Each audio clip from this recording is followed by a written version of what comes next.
Brisket in the Instant Pot? Hey everyone, I'm Kristen from A Mindful Mom. And as you know, I believe homemade is best, but it doesn't have to be complicated. You guys know there are plenty of things I believe should never be cooked in the Instant Pot, but brisket is not one of them. You guys are going to be amazed at how tender, how juicy, and how flavorful brisket can turn out.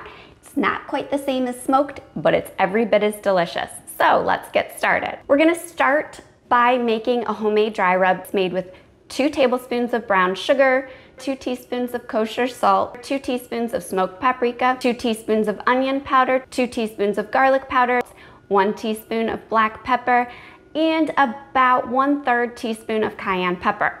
We're gonna massage that all over our brisket so that it's evenly coated in this spice rub, and that's where the magic happens. This dry rub is sweet, smoky, salty. It's everything you want in a good rub. Now that our brisket's prepared, let's prepare our Instant Pot. I'm pouring in 1.5 cups of apple juice. Apple juice is going to sort of replicate applewood smoked flavor. You could certainly use beef broth. You could certainly use water if that's what you have on hand. And then I have 1 tablespoon of liquid smoke, and I'm adding that in there. And that liquid smoke is again just gonna kind of replicate the flavor of if we were smoking our brisket. If you don't have liquid smoke or you're opposed to using it, omit it. It will be fine.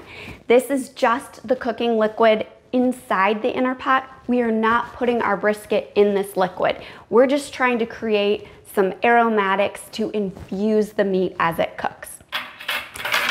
So with that said, we're gonna put in our trivet there. And then we are gonna put in our seasoned brisket right on top of the rack. That's it, easy peasy, right? I'm gonna pop the lid on. Make sure our venting knob is pointed towards sealed. Now to set the cooking time, it is going to cook for 90 minutes on high pressure. A long time. Brisket is a tough cut of meat, and we really want to give it enough time so that it becomes super tender. Once the cooking time has elapsed, it's super important you let pressure release naturally on its own for at least 15 minutes.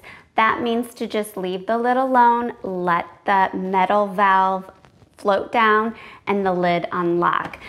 It's fine to leave it on the keep warm, and it's fine to leave it longer, which I have here today. Then you want to open up your Instant Pot.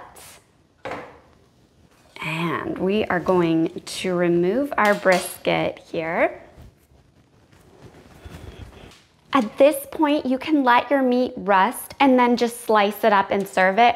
Or what I like to do is broil it for just a little bit, just to crisp up this spice rub.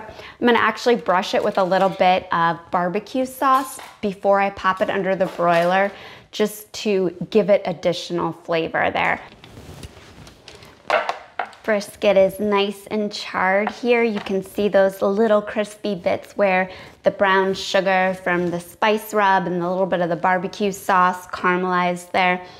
We're gonna let this meat rest for about 10 minutes, and then we're gonna slice it up, and I'm gonna show you just how delicious Instant Pot brisket can be. It is literally falling apart, so juicy. I'm gonna dip it in a little bit of barbecue sauce here.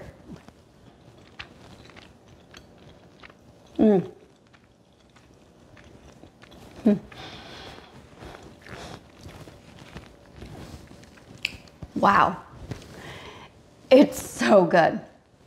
It is falling apart tender, and that dry rub on here, it gives it so much flavor. Really didn't even need the barbecue sauce. It's sweet, it's tangy, it's a little bit smoky. It's absolutely irresistible.